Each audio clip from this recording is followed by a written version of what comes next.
गायत्री महामंत्र और गुरु मंत्र साथ साथ करेंगे। सभी से विनम्र प्रार्थना, कुछ पलों के लिए शरीर को स्थिर कर लें, कमर सीधी करके बैठें। नेत्र कोमलता से बंद, दोनों हाथ गोद में, जिह्वा को ऊपरी तालू से स्पर्श करा लें। गायत्री महामंत्र की शक्ति को सुने, धारण करें। अस्तित्व के कण कण में, रोम रोम में गायत्री महामंत्र की शक्ति अवतरित होती हुई सविता का दिव्य तेज प्रकाशित होता है। ओम भूर्भुवः स्वः तत्सवितुर्वरेण्यं भर्गो देवस्य धीमहि धियो यो नः प्रचोदयात्। ओम गुरुर्ब्रह्मा गुरुर्विष्णु गुरुरेव महेश्वरः गुरु साक्षात् परब्रह्म तस्मै श्री गुरुवे नमः। अखंड मंडलाकारं व्याप्तं येन चराचरं तत्पदं दर्शितं येन तस्मै श्री गुरुवे नमः। मातृवत् लालयित्री च पितृवत् मार्गदर्शिका नमोस्तु गुरुसत्तायै श्रद्धा प्रज्ञायुता च या। ओम आयातु वरदे देवी त्रयक्षरे ब्रह्मवादिनी गायत्री छंदसा मातः ब्रह्मयोने नमोस्तुते ब्रह्मयोने नमोस्तुते। दोनों हथेलियों का आपस में मलिए और आपकी दिव्यता को मुखमंडल पर, हृदय स्थान पर स्पर्श कराएं। बहुत बहुत सभी को प्रणाम, साधुवाद, स्वागत। गीता जी के 13वें अध्याय के सत्संग स्वाध्याय को आगे बढ़ाते हैं। आगे बढ़ने से पहले कुछ प्रश्न आए हैं, मौलिक प्रश्न हैं और अच्छे प्रश्न हैं, इसलिए उनको पहले ले लेते हैं। प्रश्न ये आया है और रोचक प्रश्न है, समझने लायक है, इसलिए उसको सभी के हित के लिए, भले कुछ लोगों को पता हो तो भी डिस्कस कर लेना चाहिए। तो प्रश्न ये आया था,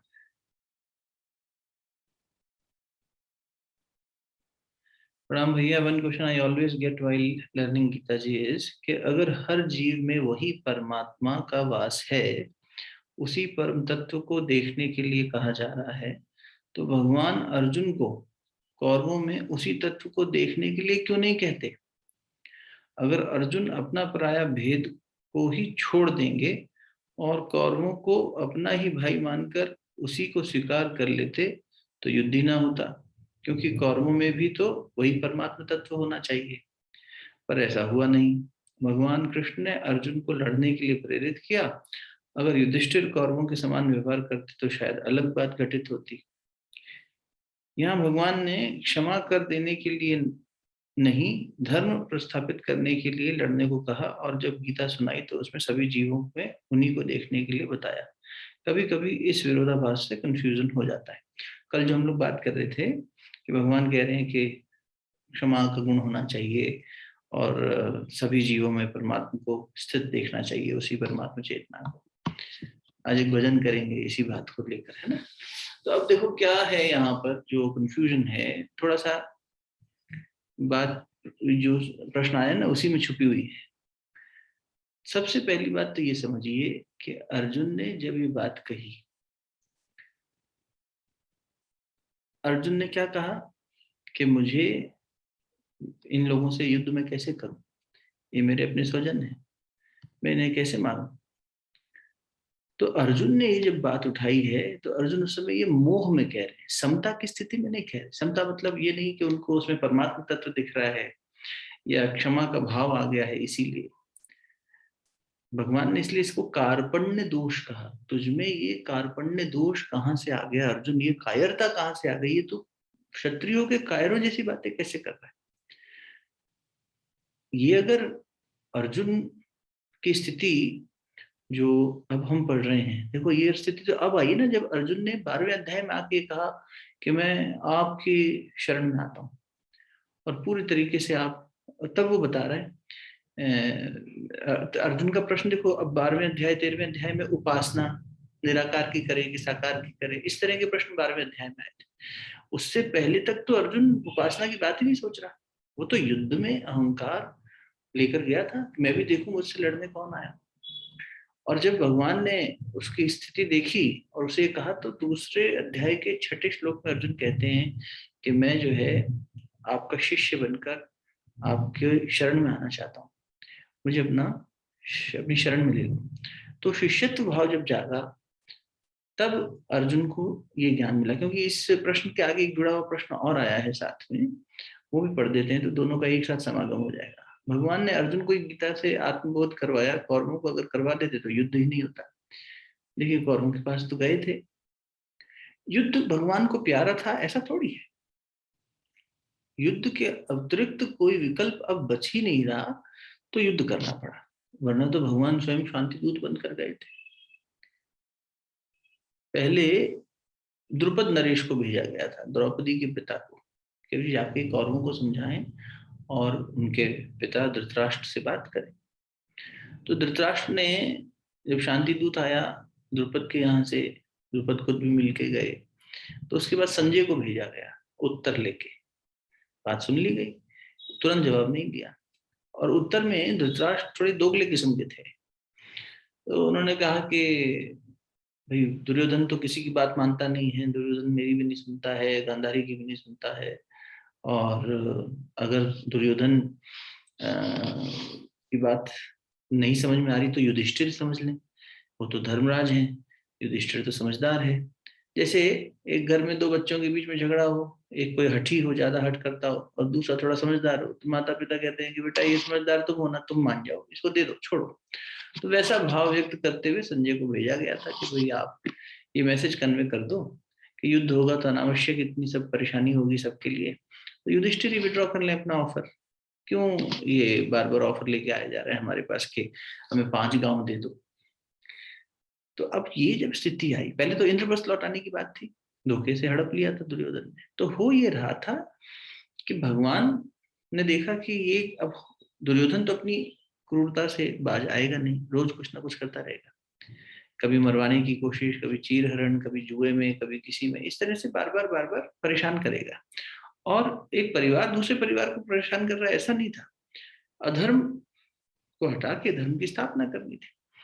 धर्म की स्थापना मतलब अब किसी भी कीमत पर हो, कीमत कितनी बड़ी चुकाई भगवान कृष्ण ने, अगर आप महाभारत गीता के आगे देखें, समापन के बाद देखें, गांधारी के श्राप के बाद भगवान का कुल नाश हो गया।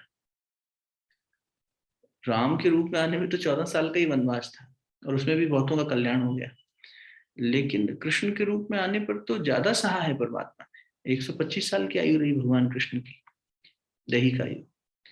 उसमें भी जब युद्ध करने गए थे, जब 100 वर्ष के होने वाले थे, अर्जुन ही थे 70-80 साल के आसपास की एज के, और उसके बाद भगवान का जो जीवन रहा द्वारका में आके, अपने ही नजरों के सामने अपने ही कुल का नाश, क्योंकि गांधारी का श्राप था, उसको देखा भगवान ने। अंत समय में तो क्षमा मांगने गए हैं, बड़ी मार्मिक है भगवान की यात्रा भी। हम लोग सोचते हैं हमने कष्ट सहा है, भगवान से पूछो कितना कष्ट सहा है भगवान ने। धर्म की स्थापना भी करी, सब कुछ किया, उसके बाद भी गाली खाई कि नीति तोड़ते हैं, फाउल प्ले करते हैं, श्राप तक भी उन्होंने स्वीकार कर लिया। भगवान थे अस्वीकार कर सकते थे, लेकिन व्रत लिया हुआ था कि हम पतिव्रता नारी का और तपस्वी का श्राप और आशीर्वाद दोनों स्वीकार, जो वो कहेंगे हमें मान्य होगा। गांधारी ने कहा, उसकी बात बचताई, क्या कह गई, वेद व्यास जी ने समझाया, पर देर हो चुकी थी, भगवान स्वीकार चुके थे। और गांधारी ने भी कहा कि तुम इसे टाल सकते थे युद्ध को, अरे टालने गए तो थे। दुर्योधन ने उपहास भी किया, पकड़ने भी चला। तो और ये भी कह दिया कि मैं तो एक एक सुई की नोक के बराबर भी नहीं दूंगा। तो भगवान ने ऐसा नहीं कि कौरवों के साथ पक्षपात किया या पांडवों के साथ पक्ष लिया और कौरवों को मरवाने के लिए, ऐसा नहीं है। कौरवों को पर्याप्त मौके दिए गए विशेष रूप से दुर्योधन को, कि वो दुर्योधन से सुयोधन बन जाए। जैसे माता पिता पर्याप्त मौके देते हैं, नहीं बच्चा मानता तो फिर उस पर शासन अनुशासन लगाने की कोशिश की जाती है कि नहीं अब तो शासन होना चाहिए, अनुशासन से नहीं चल रहा। अनुशासन माने अपने द्वारा खुद ही शासित, डिसिप्लिन, सेल्फ डिसिप्लिन। बच्चा सेल्फ डिसिप्लिन हो कोई दिक्कत नहीं है, नहीं होगा तो फिर माता पिता को शासन करना पड़ेगा उसके ऊपर, जिसके ऊपर शासन किया जाए कि भाई नहीं अब हमारी चलेगी, तुम्हारी नहीं चलेगी, तुम बहुत गलत कर रहे हो। तो अब उसमें सारे तरीके अपनाने के बाद जब कुछ नहीं बचा तो यही रास्ता बचा कि भाई अब अच्छा अब इसे उस दृष्टि से देखें जो दृष्टि आपके प्रश्न के पहले हिस्से में है कि भाई परमात्मा तत्व सब में देखना चाहिए, अर्जुन भी देख सकता था। तो जो परमात्मा तत्व की बात हो रही है वो तो देह से वैसे ही परे। यही तो ज्ञान अर्जुन को दूसरे अध्याय में दिया कि भाई जिन्हें तू मानता है कि ये मर जाएंगे, तो ये शरीर थोड़ी है, ये तो आत्मा है, और आत्मा ना कभी जन्मी है ना मृत्यु को प्राप्त होगी। सांख्य योग, ज्ञान योग दूसरा चैप्टर, उसको जब आप रेफर करेंगे, असल में जो शुरू से चल रहे हैं उनको ये क्लैरिटी बहुत पहले ही दे दी गई थी, इसलिए हमने गीता जी के अब तक 200 से ज्यादा सेशंस हो गए हैं। और उसमें शुरुआत में तो हमने इन चरित्रों के बारे में बात करी थी। द्रौपदी कौन है, द्रौपदी के पंचशील क्या है, कर्ण का तप क्या है, कर्ण की गति क्या है, हैं? कर्ण की पत्नी से भगवान क्षमा मांगने गए अंत समय में। लक्ष्मणा दुर्योधन की जो बेटी थी उसने तो सेवा करी भगवान श्री कृष्ण की अंत समय तक, बहुत सेवा करती थी, मतलब पोते की वाइफ जैसी बात हो गई ना, दुर्योधन की बेटी पोती लगी भगवान की। तो ऐसे उसको पढ़ना चाहिए। तो वो हमने शुरुआत में काफी व्याख्या करी थी, उस पर चर्चा हुई थी, सबने मंथन किया साथ में। कुंती का चरित्र डिस्कस हुआ कि कुंती कौन है, द्रौपदी कौन है, कर्ण कौन है, अर्जुन कौन है। जिसमें अर्जनता है वो अर्जुन है, मतलब जो ज्ञान को अर्जन करने का इच्छुक है। इसलिए अर्जुन को गीता मिली। रिज धातु से अर्जुन शब्द बना, रिज। और रिज का मतलब होता है सरल, निष्कपट। हे विभीषण जी, मुझे कपट प्यारा नहीं है, छल प्यारा नहीं है। रामायण में कहा भगवान श्री राम ने, बस छल कपट करने वाला मुझे पसंद नहीं है। तो छल कपट कितना किया दुर्योधन ने, दुशासन ने और कौरवों ने, कितना किया उसके पिता ने, लेकिन इधर सरलता, छल नहीं है। भगवान मेरे से गांडीव नहीं उठ रहा, मैं ऐसा हूं, मेरे से ये हो नहीं रहा, बताओ क्या करना है। मेरे में कायरता आ गई, मेरे को नहीं समझ में आ रहा क्या करूं। ये सरलता होती है जिसमें छल ना हो, जो सरल हो, जो धवल हो, उसे अर्जुन कहते हैं। रिज, रिज शब्द का मतलब हुआ तो जिसके अंतःकरण में कपट ना हो, ज्ञान भी उसी को मिलता है। इसलिए अर्जुन सबसे ज्यादा प्रिय लगे भगवान को। 5 पांडवों में भी, कौरवों से क्या कंपेयर कर रहे हो, कौरवों से तो बहुत, चलो बहुत डिफरेंस था, कॉन्ट्रास्ट था, लेकिन 5 पांडवों में भी प्रश्न तो ये भी और ऊंचा श्रेणी का उठता है कि धर्मराज युधिष्ठिर तो धर्मराज थे, उनको क्यों नहीं गीता सुना दी, अर्जुन से इतना क्या प्रिय था।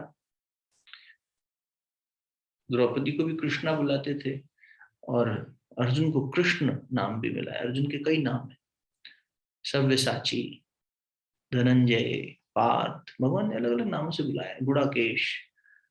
सबके अलग अलग मतलब है, वो उनकी बेसिकली स्किल्स हैं।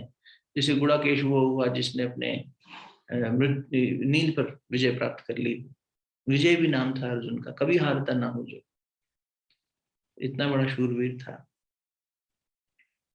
सव्यसाची, दोनों हाथों से धनुष, एक ही हाथ से एक धनुष, दूसरे हाथ से दूसरा धनुष, दोनों हाथों से चला पाता था, एम्फिडेक्सस था।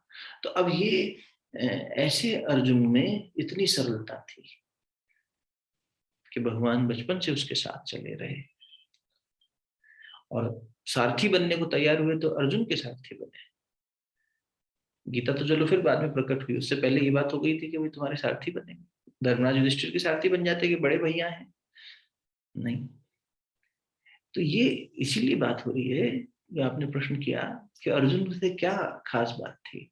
उस अर्जुन को परमात्मा तत्व देखने को कह देते, जो भी कह रहे हैं, तो दुर्योधन में भी देख लेते, कौरवों में भी देख लेते, तो वो तो दिखाया ही। वही दिखाते हुए कहा कि सब मेरे अंदर ही समा जाएंगे। ये ऐसा कोई समय नहीं था जब तू नहीं था, मैं नहीं था, और ये राजा योद्धा नहीं थे। दूसरे अध्याय में कहा भगवान ने, अर्जुन ऐसा कोई काल नहीं हुआ, और ना ही ऐसा कोई समय होगा जब तू नहीं होगा, मैं नहीं होगा, और ये नहीं होंगे। अर्जुन ने तो यहाँ तक डाउट उठाया, मतलब प्रश्न जब समझ में नहीं आ रही थी उसकी ये सब बातें, जैसे अभी हमें कई बार नहीं आती, तो और हमारे हित के लिए अर्जुन ने क्या कहा, आप कहते हैं कि मैं तुझे वो ज्ञान दे रहा हूँ जो सबसे पुराना है, और सूर्य तो भाई बहुत पुराना है, आप तो अभी इतने साल के ही हो, सबसे पहले ये ज्ञान ऐसे ऐसे हुआ था, मैं हमेशा रहा हूँ, अरे आप हमेशा कैसे रहे हैं। तो इस तरह के प्रश्न भी उठे हैं, तो दूसरे अध्याय को थोड़ा अध्ययन करना और खुलेगा। मोटी बात सिर्फ इतनी सी है कि आपके प्रश्न में ही समाधान था कि एक तो अर्जुन को परमात्मा तत्व दिखाया ही गया कि सब में है, सब में वही घट घट में वही राम बस रहा है, उसी को देख। लेकिन इसका मतलब ये नहीं है कि वो अनीति करते जा रहे हैं, गलत करते जा रहे हैं, अधर्म को बढ़ावा दे रहे हैं, तो क्विट करना चाहता है अभी कर ले, पर ये तब भी होके रहेगा। अर्जुन युद्ध नहीं करता तो भी, इसलिए भगवान ने यहां तक भी कहा मैंने ये सब पहले ही खत्म कर दिया है, ये सब पहले ही मरे हुए हैं, इनको मरा हुआ जान, मैं तो तुझे बस श्रेय लेने के लिए आगे कर रहा हूँ। बाकी तो गुरुदेव कहा करते थे बेटा, युग निर्माण यानी कि पूरे संसार की, युग की, पूरी दुनिया की जो मतलब युग एरा, उसका निर्माण करने की जिम्मेदारी हमें मिली है, और वो हम कब का कर चुके हैं। हम तो बस ये चाहते हैं कि हमारे बच्चे श्रेय ले लें। जैसे माँ ने खाना पका दिया तो माँ क्या कहती है जब गेस्ट आते हैं तो बेटी से कहती है बेटा तू परोस, और यूं कर गर्म कर लेना और तू परोसना, और फिर कहती बिटिया ने बनाया है, श्रेय बिटिया को मिले, आशीर्वाद बिटिया को मिले, लोग प्रशंसा उसको मिल जाए। काम सारा माँ ने ही किया है, सिखाया भी माँ ने ही है, करवा भी वही रही है। तो वैसी बात है, भगवान तो वो सब कर ही चुके हैं। हमारा जीवन, हम इसीलिए मेहनत करें कि इसमें हमारा विकास छुपा है। जैसे माता पिता कोई चीज छुपा देते हैं, कहते हैं बच्चा ढूंढे, कहाँ गई खो गई, ऐसा दिखावा करते हैं, भ्रम पैदा करते हैं, जबकि उन्हें पता होता है कहाँ है, जिससे कि बच्चे का विकास हो।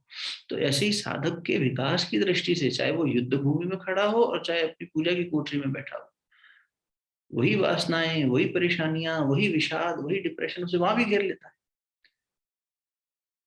होता है ना। वही अपनेपन का मोह। आज सुबह एक पिता से बात हुई शाम को, तो उन्होंने बताया कि भैया हमारे जो बेटे हैं उनसे हमारी दूरी जो है ऐसी हो गई है कि हम साल में 2 ही बार मिलते हैं, जबकि एक ही शहर में रहते हैं। तो ये अंदर से एक पिता की पुकार भी है, प्यार भी है, और कहीं ना कहीं एक मोह भी है, एक अपेक्षा भी है। तो दुखी कौन हो रहा है? कौन सा तत्व है बैठा हुआ भीतर में जो दुखी हो रहा है? वो मन की अपेक्षा ही तो दुखी हो रही है। अर्जुन उसी मोह में फंसे थे, उस मोह से उनमें कायरता आ गई, उनसे कुछ नहीं हो पा रहा था, घबरा गए, और उन्होंने खुद कहा कि अब मैं अपने घुटनों पे आ गया हूं, मेरे से खड़ा भी नहीं हुआ जा रहा। तो उस अर्जुन को बोध कराया भगवान ने, और बोध करा के फिर कहा अब बोध किया हुआ व्यक्ति तो सब जो भी करेगा उसके कर्म से भगवान को कोई लेना देना भी नहीं है, और वो कर्म किया भी धर्म की रक्षा के लिए गया है, धर्म की स्थापना के लिए गया है, तो वो कर्म कैसा भी हो। इसलिए बार बार अपन ने जब अहिंसा के बारे में भी चर्चा करी थी, आप शायद उस सेशन में नहीं थे जिनका ये प्रश्न है, अभी पीछे 15 दिन पहले की बात होगी शायद, तब भी ये बात आई थी, गुरुदेव की बुक से ही रेफरेंस लिया था अपन ने। जिस युद्ध से शांति स्थापित होती हो, जिस पाप से पुण्य पैदा होता हो, जिस असत्य से सत्य पैदा होता हो, उसे अहिंसा ही माना जाएगा। तो ये हिंसा है ही नहीं, सांसारिक दृष्टि से ये हिंसा भले ही दिखे, पर ये हित के लिए की गई है। ये शिव का तांडव है, ये तो इसमें विध्वंस है, दिखाई दे रहा है। आप अपने घर का रेनोवेशन कराते हैं, 10 जगह तोड़ फोड़ करवाते हैं, पर आपको पता है और उस आर्किटेक्ट को पता है कि क्या हो रहा है। एक अज्ञानी आदमी तो ये कहेगा, दूर से देखने वाला जिसे नहीं पता आपका इंटेंट, वो देखेगा देखो जी बना बनाया घर तोड़ रहे हैं, आप कुछ नया निर्माण करने के लिए पुराना विध्वंस कर रहे हैं, समझ लो ना। और ऐसी स्थिति आने पर, ये जो स्थिति अर्जुन की है, जो सरलता उनमें है, जो पवित्रता उनमें है, जो उन्मुखीकरण उनमें है कि वो भगवान के प्रति उन्मुख रहते हैं। सोचो ना, दुर्योधन ने क्या मांगा? एक आम आदमी की लालच देखो, वो दुर्योधन की लालच है। अर्जुन आम व्यक्तित्व नहीं है जिसे इस बात का बोध हो, जबकि उन्होंने भगवान के रूप में कृष्ण को तब तक नहीं देखा था, वो तो युद्ध भूमि पे ही देखा पहली बार, तब तक तो सखा रूप में ही थे।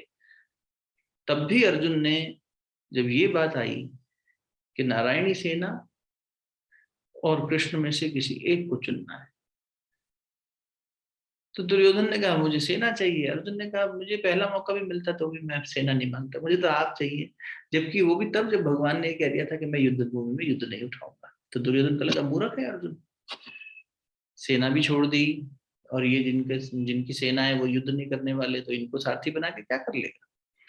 ये बोध अर्जुन को तब भी है, ये जुड़ाव अर्जुन का परमात्मा से तब भी है। बरसात होने लगी अभी, जो घड़े सीधे पड़े होंगे भरने लगेंगे, जो पात्र ढके होंगे, बंद होंगे, उनमें पानी नहीं जाएगा।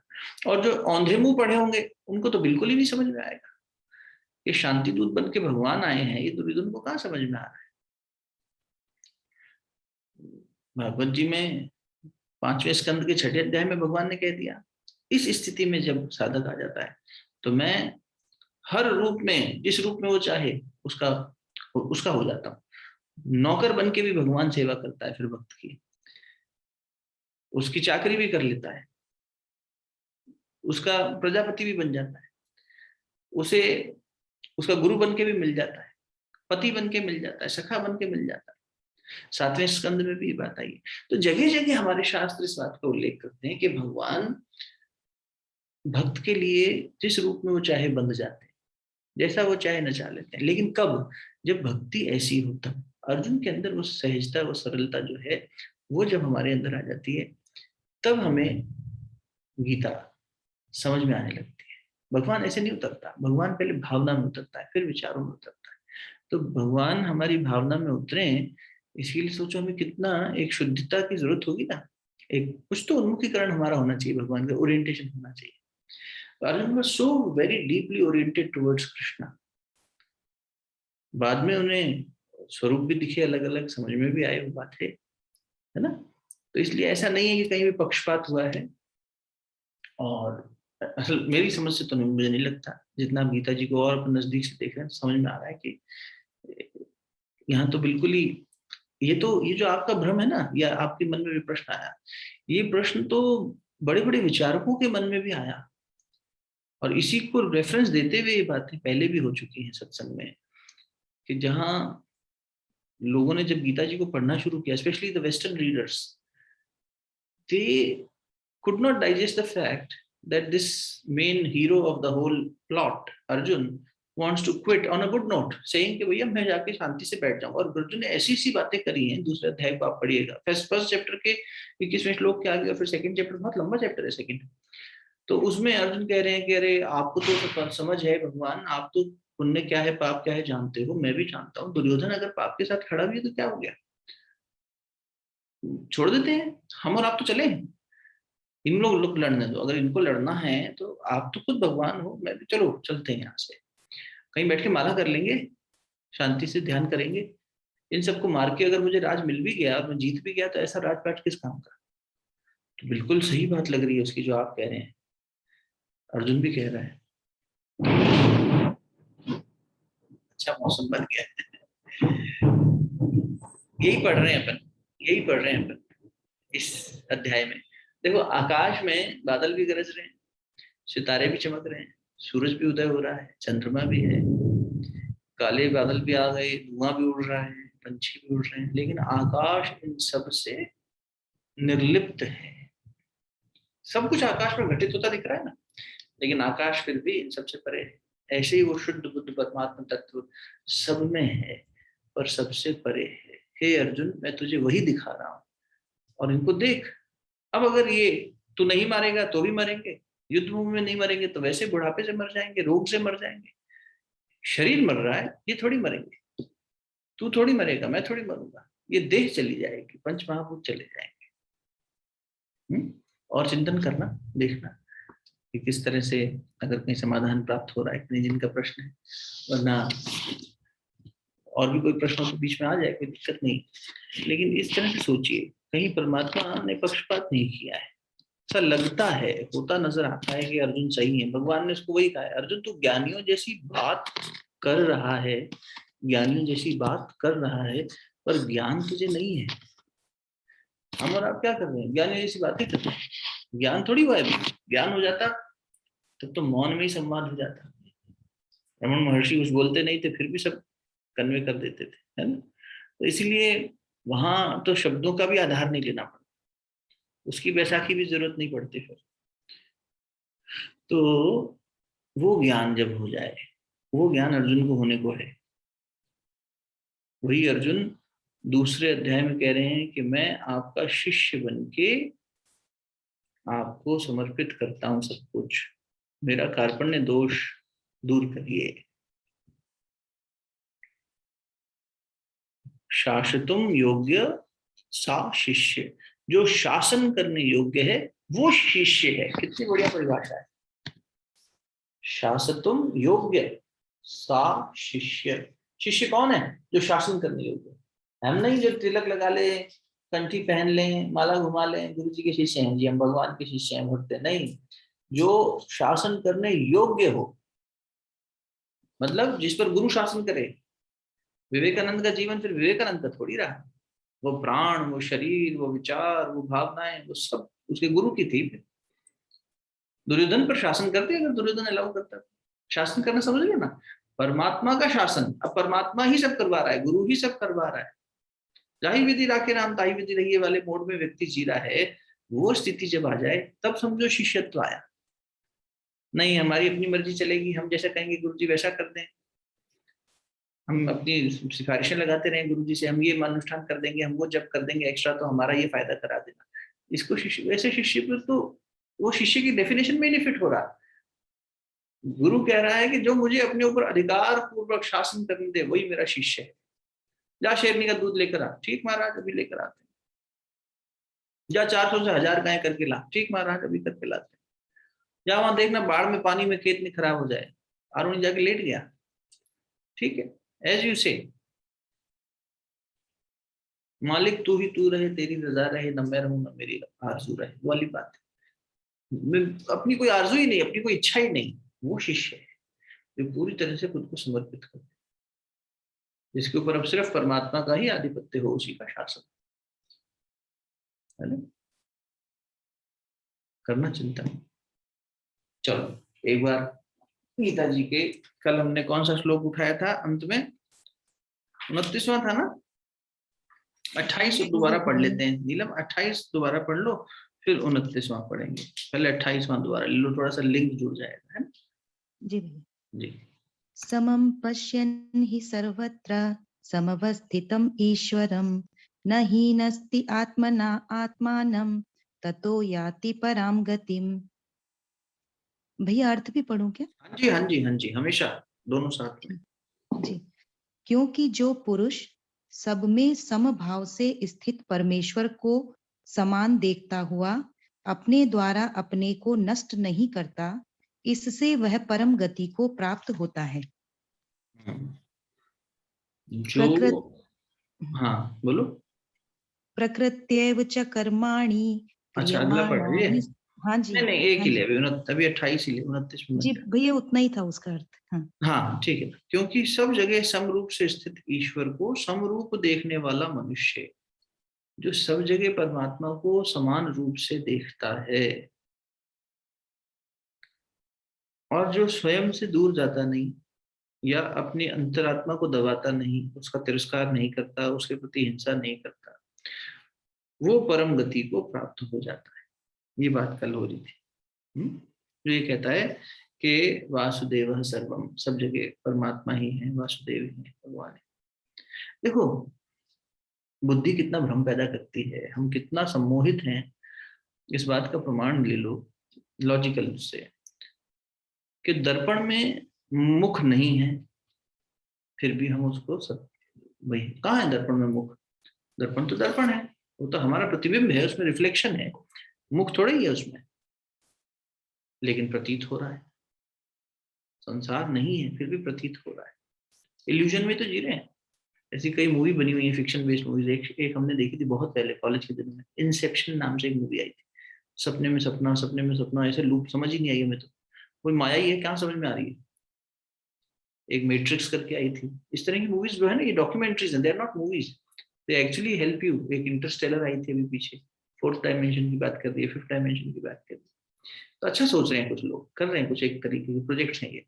तो अब देखो ये माया वैसा ही है, हम उसी डायमेंशन में जी रहे हैं। हम देख रहे हैं शीशे में और हमें लगता है कि हम हैं, कि मैं ही शीशे में हूँ। अरे मैं नहीं हूँ, शीशा खाली है, दर्पण है, वो प्रतिबिंब था। लेकिन आभासित ऐसा हुआ कि बिल्कुल मुझे लगा कि मैं ही हूँ। और उल्टा देख लो, सपने में हाथी देखा तो हाथी को सत्य मान लिया मन ने, जबकि वो सत्य नहीं है। वहां वो इतना सत्य प्रतीत हो रहा है जबकि हम सोए हुए हैं।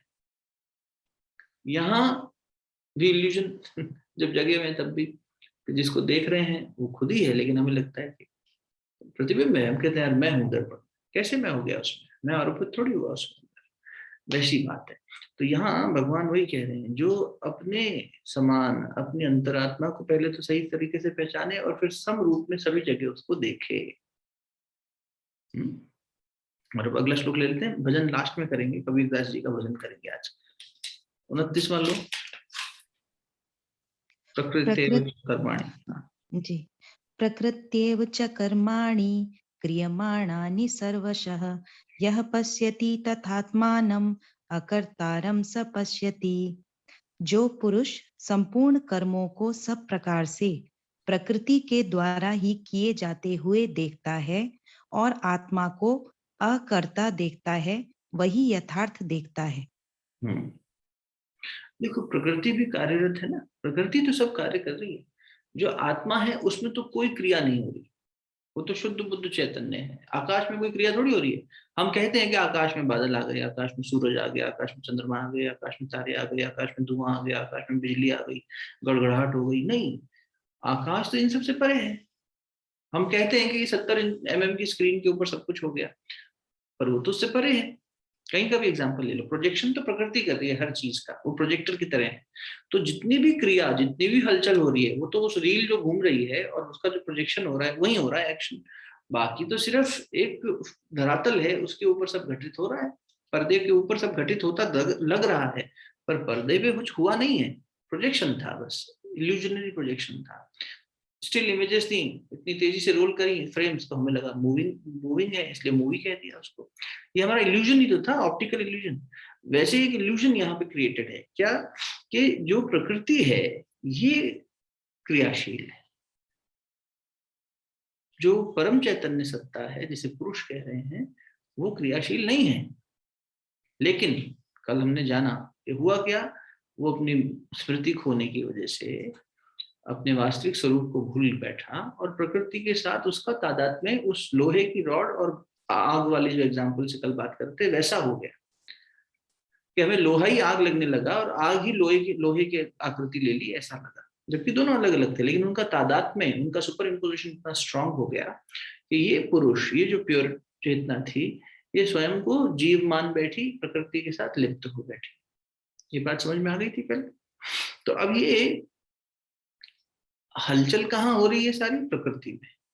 प्रकृति स्वयं से जड़ है, लेकिन चैतन्य सत्ता इसके साथ जुड़ गई तो क्रिया हो रही है। एक बात अगर आपको याद हो, पीछे बात हुई थी 4-5 दिन पहले, कि प्रकृति और पुरुष दोनों ही अनादि हैं, दोनों का ही शुरुआत नहीं पता कहां से हुई है। लेकिन प्रकृति का अंत है, पुरुष का अंत नहीं है, यानी परमात्मा का अंत नहीं है, वो उसका नेति नेति। लेकिन प्रकृति तो कहीं ना कहीं अंत होगा, क्योंकि ये पेरिशेबल है, क्रियाशील है, परिवर्तनशील है। अंत होना मतलब ये एक जैसी नहीं रहेगी, बदलती रहेगी, बदलती रहेगी, बदलती रहेगी, और फिर एक रेस्टिंग स्टेट में चली जाएगी। वो जो है वो सदैव क्रियाहीन है, निर्लिप्त है, सिर्फ और सिर्फ एग्जिस्ट कर रहा है, किसी से भी एसोसिएट नहीं कर रहा है। समझ रहे हो, कहीं भी उसका एसोसिएशन नहीं हो रहा है, 3 गुणों से भी परे है, 3 गुणों में भी वो एसोसिएट नहीं हो रहा। सतरज तम भी प्रकृति का हिस्सा है, पंच महाभूत भी उसी का हिस्सा है। कुछ कहना है क्या बेटा, अनम्यूट हुए? तो इसीलिए पुरुष जो है, परमात्मा चेतना जो है, यहाँ क्या कह रहे हैं, जो संपूर्ण क्रियाओं को सब प्रकार से प्रकृति के द्वारा ही की जाती हुई देखता है। सारी क्रियाएं, सारी हलचल जो मेरे भीतर हो रही है, ये प्रकृति, जड़ प्रकृति की क्रियाएं हैं, उसका एक्शन है, जो ये बात देख पाता है और अपने आप को अकर्ता देखता है। जब ये इल्यूजन होने की वजह से हम जिसे जीव कह रहे हैं, है ना, तो जो जीव है वो इल्यूजन में फंस गया है, प्रकृति के साथ ओवर सुपर इम्पोज हो गया है। तो वो सोचता है कि आई एम द डूअर, मैं करता हूं, मैं भोगता हूं, जबकि ये तो गलत हो गया। वास्तविकता क्या है कि मैं इन सबका साक्षी हूं, ना मैं करता हूं ना मैं भोगता हूं। मैं तो दृष्टा हूं, है ना। अहम निर्विकल्पो निराकार रूपो, शंकराचार्य जी। तो मैं तो इनको देखने वाला हूँ, दृष्टा। तदा दृष्टु स्वरूप अवस्थानम, जब मन शांत हो जाएगा, विलय हो जाएगा, सारी चीजें खत्म कर देंगे अंदर की, उसमें जो कल बात हो रही थी, चित्त क्या होता है, मन क्या होता है, बुद्धि क्या होती है, अहंकार क्या होता है, जब सब समाप्त हो गया तो जो कर्म हो भी रहा होगा, महापुरुषों द्वारा भी कर्म होता है।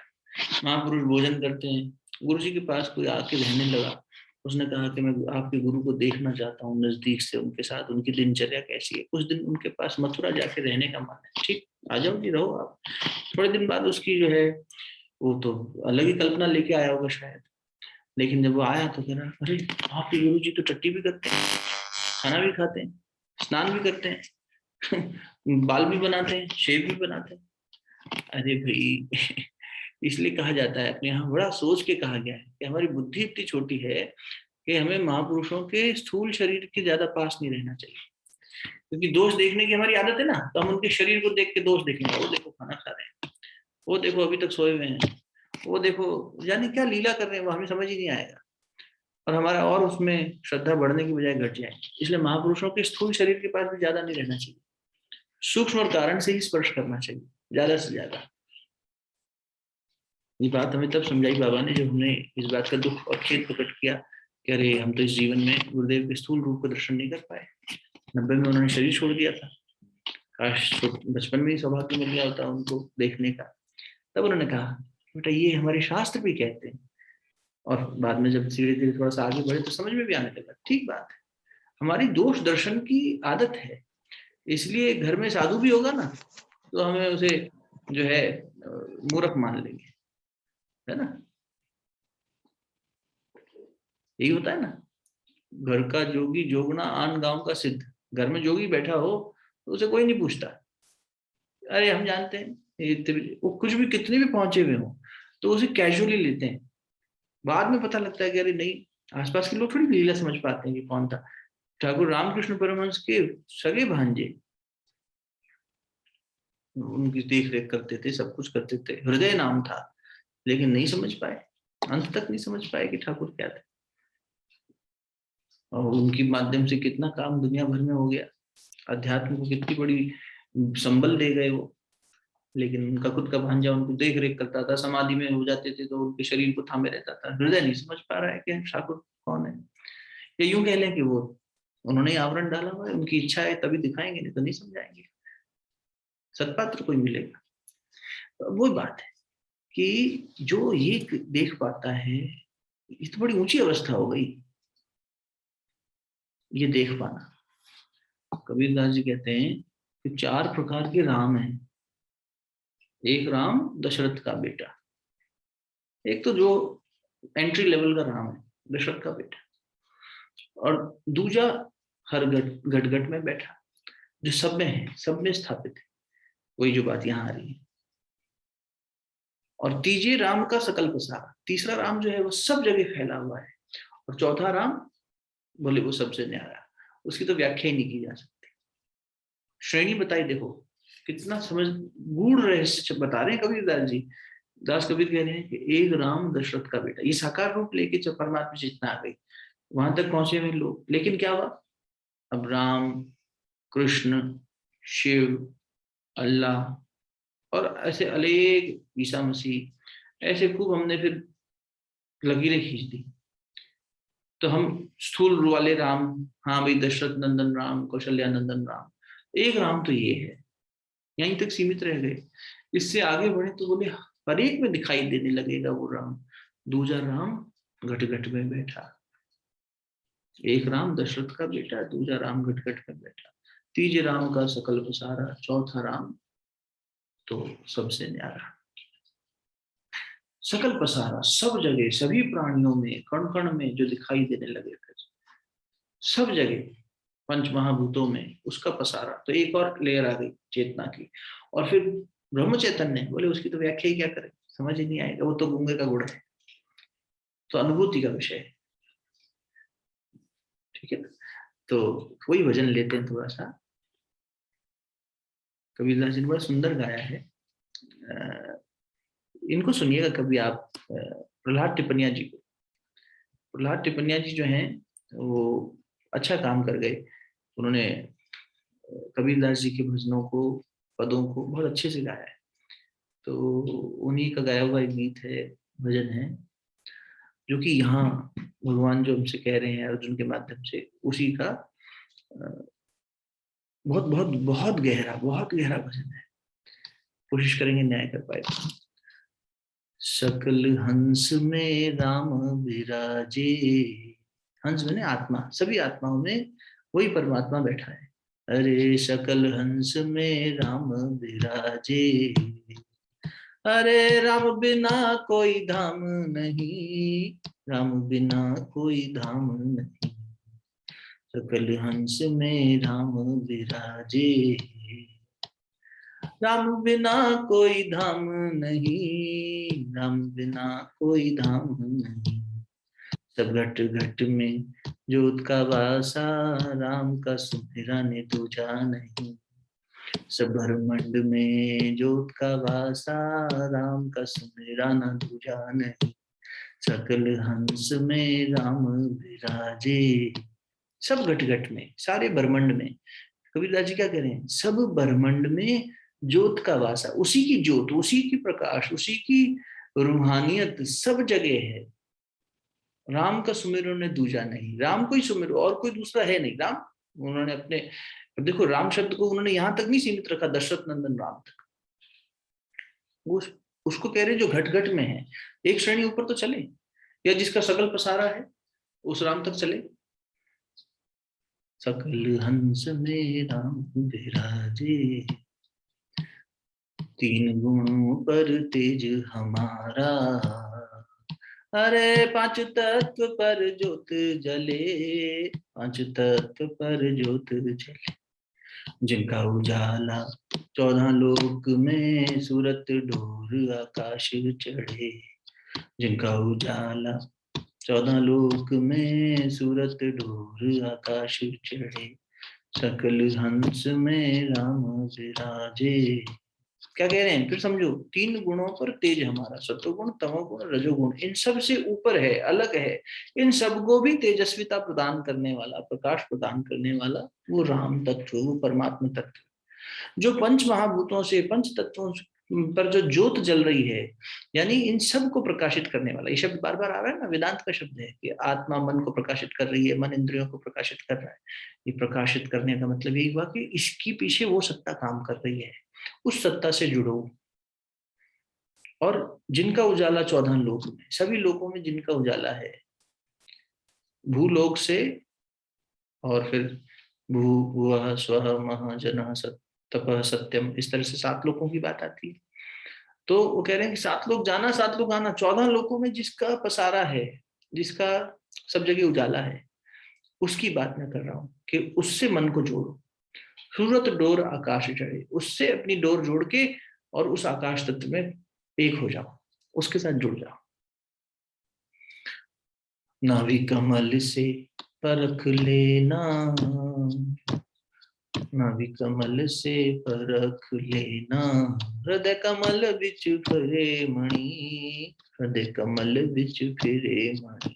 क्या कह रहे हैं, नाभि कमल से परख लेना। तो कितना, देखो मैं कल भी बात शायद कह रहा था आपसे, जब भक्त कोई बात लिखता है, कवि है एक तरह का वो, लेकिन अनुभूति से लिखता है। दास कबीर वहां पहुंच कर लिख रहे हैं, किस श्रेणी में बैठे हैं और कहाँ बैठकर कह रहे हैं कि नाभि कमल से परख लेना। नाभि जो है ना, नाभि कमल, बोले सबकी नाभि एक समान है, यहीं से उसको परख लो। और यहाँ हृदय कमल में उसी की मणि फेरते रहो, हृदय कमल में उसी की मणि चल रही है, उसके साथ जुड़ जाओ। अनहत बाजा बाजे शहर में, ब्रह्मांड पर आवाज हुई। अनहत नाद यहाँ बज रहा है हृदय स्थान पर, जो मणि चल रही है ना परमात्मा की, यही चला रहा है, और कुछ नहीं चला सकता संसार को। नहीं हमारे हिसाब से हमारे बच्चे हमारी बात सुने, हमें सम्मान दें, हमारे हिसाब से हमारा जीवन साथी चले, हमारे हिसाब से हमारा घर परिवार हो, हमारे रिश्तेदार हो, नहीं। वो इस यही एक सच्चा साथी है। बहुत पहले अपने सत्संग किया था, एक जीव का सच्चा साथी भगवान, उसका शीर्षक था, और कोई नहीं है सच्चा साथी। तो भगवान कह रहे हैं, कबीरदास जी कह रहे हैं कि इस अनहद नाद जो यहाँ पर बज रहा है बाजे शहर में, ये जो शहर है इसमें जो ये बज रहा है, यही ब्रह्मांड में आवाज हुई है, ब्रह्मांड पर आवाज हुई, वही ओंकार का दिव्य नाद। माता जी कहा करती थी एक दिव्य नाद इस सृष्टि में गुंजायमान हो रहा है, उस नाद के साथ योग कर लो, जुड़ जाओ। तुम्हारे अंदर भी वही हो रहा है, यथ पिंडे तथ ब्रह्मांडे, जैसा वहां हो रहा है वैसा यहाँ हो रहा है। तो उसमें भी वही आवाज हो रही है और तुम्हारे हृदय कमल पे भी वही मणि चल रही है, उसके साथ जुड़ो। हीरा जो मोती लाल जवाहरत, हीरे मोती लाल मणि मणिया जवाहरत, प्रेम पदार्थ परखो यहीं, प्रेम पदार्थ परखो यहीं, यहीं पर रख के जाओ। इसी ये देखो, ये मनुष्य तन बहुत मुश्किल से मिलता है, इसमें सब कुछ है, सारे देवी देवता यहाँ निवास करते हैं, यानी सारी शक्तियां यहाँ निवास करती हैं। तो दास कबीर क्या कह रहे हैं कि इस संसार को तुम परखना चाहते हो, इतने सारी सब मणियां परखना चाहते हो, हीरे जवाहरात परखना चाहते हो, प्रेम पदार्थ को भी तो परखो। परखना मतलब क्या होता है किसी चीज को, कि भाई हम टेस्ट करके देखें, परख करके देखें उसकी, कि उसमें कितना शुद्धता है। तो प्रेम की शुद्धता की भी तो कोई परख करो और उसकी शक्ति का भी तो एहसास करो। सांचा मोती सुमिर लेना, राम धनी से मारी डोर लगी। क्या कह रहे हैं कि सच्चा मोती परख लेना, उसी की सुमिरन करना, परमात्मा ही सच्चा साथी है, उसी का सुमिरन करते रहो। राम धनी से, धनी बोलते हैं राजस्थान का शब्द है, राजस्थानी में बोला जाता है धनी माने पति, स्त्री का पति कौन है, उसका धनी कौन है। तो राम धनी से मारी डोर लगी, वही मेरा प्रियतम है, उसी के साथ मेरी प्रीत लग गई है। ये प्रेम परखा मैंने जब, तो देखा कि बस वही शुद्ध बुद्ध परमात्मा का प्रेम, सच्चा सच्चा प्रेम वही है। जाप तिलक सब छीनी, मुंह से नैना मिलाई के, कितना अच्छा कहा है ना। सब छिन गया, फिर उसके बाद सब छूट गया, कर्म कांड छूट जाता है, बाहर का कलेवर छूट जाता है, वेशभूषा क्या है उससे मतलब नहीं है, कर्म क्या है उससे मतलब नहीं है। फिर बस भीतर एक ऐसा सुमिरन चल रहा है कि फिर सुध बुध हो जाती है ना। मोहे सुहागन कर दीनी, मुंह से नैना मिलाई, बस फिर वो वही मेरा पति है, मैं तो उसी की सुहागन। पुरुष देह है कि स्त्री देह है, इससे फर्क नहीं पड़ता। ये तो चित्रण गलत कर देते हैं। गोपियां जो हैं, बहुत ऊंचा अवतार माना गया है भक्तों का। तो कान्हा जी तो 11 वर्ष की उम्र तक ही रहे बस वहां, उसके बाद तो कंस का वध करने आ गए थे, मथुरा चले गए थे, 15-16 साल की उम्र में थे जब तो कृष्ण जी ने मामा का वध ही कर दिया था अपने बाल रूप में ही। तो किशोरावस्था भी आई नहीं थी पूरी, 125 साल का जीवन में 15 साल तो बालक के रूप हुआ ना। अब देखो, उस समय बूढ़ी औरतें, वयोवृद्ध महिलाएं गोपियों के रूप में नृत्य करती थी, भागी भागी आती थी। भागवत जी में उल्लेख आता है कि कोई अपने बच्चे को दूध पिला रही होती थी और कान्हा बांसुरी बजाता था, तो इतनी उसके मन में टीस उठती थी कि वो अपना कपड़ों का भी ख्याल नहीं करती थी और उसी तरह दौड़ पड़ती थी। कोई गैया मैया का दूध निकाल रही होती थी, कोई चूल्हा पका रही होती थी, कोई घर का कुछ काम कर रही होती थी, लेकिन कुछ ऐसी पुकार अंदर से उठती थी कि यही मेरा राम धनी है, ये मेरा प्रियतम है, मुझे बुला रहा है। चेतना से चेतना का संबंध देखने की कोशिश करो, देह से देह का क्या संबंध है। ये दैहिक दृष्टि तो हमारी है, फूट डली हुई है जिसके अंदर। हमारा प्रेम तो बहुत सस्ता, बहुत घटिया प्रेम है, हम तो देह के प्रेमी हैं, मटेरियल पदार्थों के प्रेमी हैं। हाँ, ये कलर अच्छा लग रहा है, ये पदार्थ अच्छा लग रहा है, ये मिष्ठान अच्छा लग रहा है, ये स्त्री अच्छी लग रही है, ये पुरुष अच्छा लग रहा है, ये बालक अच्छा लग रहा है, ये गोरा लग रहा है, वो काला लग रहा है, हम तो इसी भेद में पड़े पागल हुए जा रहे हैं। उस तत्व को यही भगवान कह रहे हैं यहाँ पे, हे अर्जुन, जो इसी प्रकृति के अधीन होती हुई हलचल, ये प्रकृति की हलचल है, मैं सिर्फ इसका दृष्टा हूं, ना तो मुझे इससे घृणा है और ना ही मेरे को इससे मोह है। इस रूप में चेतना जब स्थित हो जाए, इस कॉन्शियसनेस का स्टेट ही आ जाएगा, वही वो कह रहे हैं। फिर उसी से प्रमाण, फिर वो जो गुरु है जिसे तुम खोजने जाते हो, अंत में दास कबीर कहेंगे कि जिस गुरु को तुम खोजने जाते हो वो तुम्हारे भीतर ही बैठा है। एक डाल दो पंछी बैठे, एक गुरु एक चेला, वो गुरु जी भी अंदर ही बैठे हैं। आपको दीपक बाबा भगवान बुद्ध ने इस तरह से कह दिया। गुरु जी कहते थे समर्थ गुरु वो होता है बेटा जो तुम्हारे अंदर के गुरु को जगा दे। अंदर का गुरु कौन है? वही अंदर की आत्मशक्ति सबके अंदर है।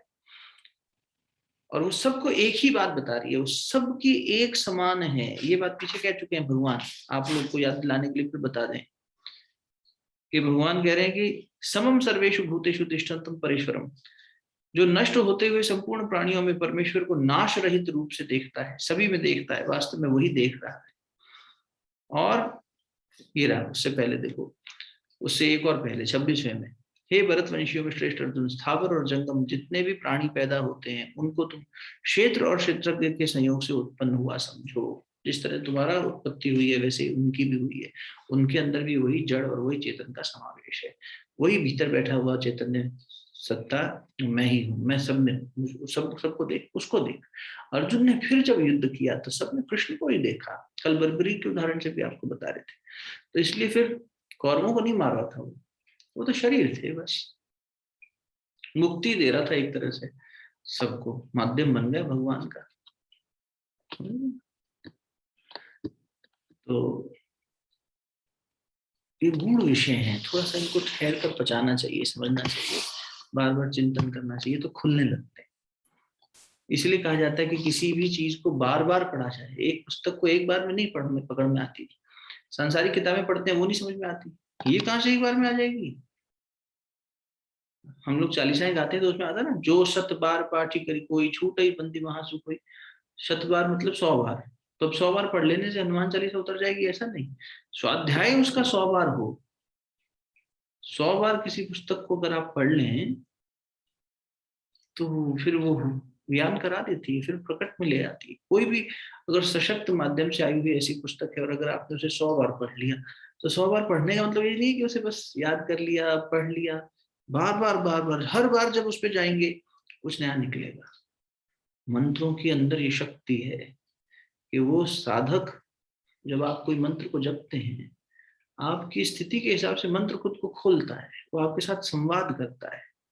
आपकी फ्रीक्वेंसी मननाथ त्रायतेति मंत्र है, जो मन का त्राण कर रहा है, मन के साथ जुड़ेगा, मन को कैलिब्रेट करेगा, लेकिन मन की जितनी कैपेसिटी होगी उतना ही देगा। फिर अगली बार बैठे आप मंत्र का जप करते, इस बार आपका मन और ज्यादा शुद्ध अवस्था में था तो और शुद्धता बताएगा आपने, तो मंत्र खोलता है। इसी तरह से ऋषियों ने इस निराकार ब्रह्मांड से वार्तालाप स्थापित किया, तभी तो ये मंत्र बने कि अच्छा ये सब उनकी ध्यान की अनुभूतियां थी जिनसे ये प्रकट हुआ। ऋणी होना चाहिए हमें उनका, है होना चाहिए, हमें मानना चाहिए, ये ग्रेटिट्यूड आना चाहिए, बच्चों को भी बताना चाहिए कि कहाँ से पैदा होगा ये सब। किसी ने शोध किया, जीवन भर का अन्वेषण किया और तब निकाल के दिया यहाँ। तो जब आप उस मंत्र को जपते हैं, उस पर ठहरते हैं, इस बार की बसंत पंचमी के बारे में आगंतुक नाद में गुरुदेव के 1960 के ज्योति से रेफरेंस लेके लिखा था, आपने पढ़ा भी था कई लोगों ने, कि बेटा फिर माला करने की तो संख्या की कोई बात ही नहीं है, 3 माला 5 माला कर ली बहुत है, पर ध्यान में बैठो और फिर उस मंत्र के ऊपर गहरे उतर जाओ। फिर वो मंत्र खोल के प्रकट करता है कि हाँ ये मेरा वास्तविक भाव है, वो वेद वाक्य बताता है कि मैं क्या कहना चाहता हूँ। कहने वाले ऋषि की चेतना को स्पर्श करना पड़ता है, उस ऋषि को जानना पड़ता है, क्योंकि किताब पढ़े तो उसके ऑथर के बारे में तो जाने, उसकी प्रामाणिकता भी तो देखें। तो विश्वामित्र को भी जानना होगा, तब गायत्री मंत्र अलग खुलेगा, अलग बात कहेगा। उसका अधिष्ठाता देवता कौन है, तो सूर्य को समझना पड़ेगा, तब गायत्री मंत्र खुलेगा और ज्यादा। आप उसके सारे डायमेंशंस को जब समझने लगते हो तब अलग अलग बातें मंत्र आपसे करता है। या यूं कह लें कि आपकी चेतना को धोता चला जाता है और चेतना जब उठती है तो नई नई बातें खुद ही निकल के आती है। इसी को ज्ञान, प्रकट ज्ञान कहा। ये तो एक्वायर्ड नॉलेज हो गई ना जो अपन अभी कर रहे हैं, पर विजडम क्या है, जो आपने बार बार चिंतन किया, उससे अंदर से जो वाइज थॉट्स या स्टेट ऑफ कॉन्शियसनेस पैदा हुई, वो प्रकट ज्ञान हो गया, है ना। तो सकल हंस में राम विराजे, सब में राम विराज रहा है। ये जो देख पाता है, जो नष्ट हुए संपूर्ण प्राणियों में परमेश्वर को देखता है, वही वास्तव में देख रहा है। सब जगह समरूप से जो देख रहा है वही वास्तव में देख रहा है। और अब क्या कहा कि जो प्रकृति को क्रियाशील देखता है और पुरुष को सिर्फ दृष्टा भाव में देखता है, हाँ ये तो दृष्टा है, अनुभव करने वाला है, वही वास्तव में देख रहा है। और 30वें श्लोक का भाव पढ़ देते हैं कि जिस काल में साधक प्राणियों के अलग अलग भावों को एक प्रकृति में ही स्थित देखता है और उस प्रकृति से ही उन सब का विस्तार भी देखता है, उस काल में वह ब्रह्म को प्राप्त हो जाता है। निर्वाण कब होगा, उसकी कंडीशन बताइए कि किसी भी साधक की यात्रा पूर्णता पर जब पहुंचेगी तो वो स्थिति क्या होगी, तो बोल रहे हैं कि उस काल में, यानी उस मोमेंट में, यदा, जिस काल में, और फिर तदा कहेंगे, जिस काल में वो प्राणियों के अलग अलग भावों को एक ही प्रकृति में स्थित देखता है। जितने भी समस्त प्राणी है, सबके भाव एक ही प्रकृति में समाहित हो गए, एक तरह से सब फ्यूजन होके एक में आ गया, और फिर एक से ही सबका विस्तार देखता है। वो उस मोमेंट में ब्रह्म को प्राप्त कर लेता है, क्योंकि उसे ये क्रिया समझ में आ गई ना। तो जीव की परिभाषा क्या थी, जो स्वयं का बोध नहीं करता, जो परमात्मा का बोध नहीं है, और जिसको ये अपनी स्मृति नहीं है, और जिसको माया का खेल समझ में नहीं आ रहा। जब वो ये प्रकृति को, इस अविद्या को समझ लेता है, ज्ञान के माध्यम से, भक्ति के माध्यम से, कर्म के माध्यम से, गुरु सेवा से, 4 रास्ते बताए थे इसी चैप्टर में 2 दिन पहले। तो मंद बुद्धियों के लिए ये बता दिया ना कि भगवान ने कह रहे भैया तो इससे कर ले, गुरु आचार्य सेवा से कर ले। तो वो जब समझ जाता है, उस समय क्या हुआ, अब ये पूरा सॉफ्टवेयर कैसे काम कर रहा है, पूरा मैट्रिक्स कैसे काम कर रहा है, समझ में आ गया। तो बस जब मैट्रिक्स समझ में आ गया तो now you are controlling it, अब कोई दिक्कत ही नहीं है। तो वहां आप ब्रह्म को जान गए, उससे एक रूप हो गए। ठीक है ना, बाकी बात आगे कल बढ़ाएंगे, कोई प्रश्न होगा तो भेज दीजिएगा। 4 श्लोक और हैं इस अध्याय में, 34 श्लोक हैं अगर मैं ठीक याद है मुझे, तो 34, हाँ 34 श्लोक है। तो 4 श्लोक और हैं, मंथन चिंतन करते हुए उसको पूर्णता तक पहुंचाते हैं पहले, फिर 14वें अध्याय पे जाने से पहले 13वें का रिकैप, 13वें का हमें क्या क्या समझ में आया उसका एक अध्ययन, इस तरह से थोड़ा और ठहरेंगे 13वें पे। 14वें अध्याय पे जल्दी से नहीं जाएंगे, थोड़ा विराम भी लेना होगा बीच में तो ले लेंगे, ताकि हमने जो पढ़ा, स्वास्थ्य के लिए कहते हैं ना कि कम खाओ ज्यादा पचाओ, बजाय इसके कि ज्यादा खाओ कम पचाओ। जो खाया है उसको डाइजेस्ट कर ले, नहीं तो इसका ही अहंकार हो जाएगा, देखो हमने इतना पढ़ लिया, इतने के ऊपर चर्चा कर ली। इसको समझेंगे, जीवन में आत्मसात करने की साधना भी करेंगे। महाशिवरात्रि आ रही है, ठाकुर रामकृष्ण परमहंस जी का दिन आ रहा है, और होलिका आ रही है, कितने सारे महान दिन आ रहे हैं, तो उनके भी सत्संग संकीर्तन करेंगे। तो कोशिश करते हैं 13वें अध्याय को उससे पहले पूर्ण करके, और थोड़ा सा विराम लेंगे, फिर शिवरात्रि पे मिलेंगे, 1-2 दिन का गैप ले लेंगे बीच में, है ना। फिर शिवरात्रि पे अच्छे से, शिवरात्रि पे इस बार का भाव ये है तो पूरी रात की साधना करेंगे, संकीर्तन, साधना, स्वाध्याय, मनन चिंतन, मंत्र जप सब करेंगे। नजदीक आएगी जब बता देंगे कि क्या मनोभाव है, जो लोग जितने जितना समय दे सकें आइएगा। ठीक है, शेष बात बाद में करेंगे। शांति पाठ करते हैं, शरीर स्थिर कर लीजिए। ओम देव शांति अंतरिक्ष शांति पृथ्वी शांतिरापः शांतिरौषधयः शांति वनस्पतयः शांतिर्विश्वे देवाः शांतिर्ब्रह्म शांतिः सर्वगं शांतिः शांतिरेव शांतिः सा मा शांतिरेधि। ओम शांति शांति शांति, सर्वारिष्टसु शांतिर्भवतु। दोनों हथेलियों को आपस में अच्छे से मलिए, अध्याय की ऊर्जा को मुखमंडल पर, हृदय स्थान पर अच्छे से स्पर्श करें। और वो साधुवाद सभी को, कल शाम को मिलते हैं।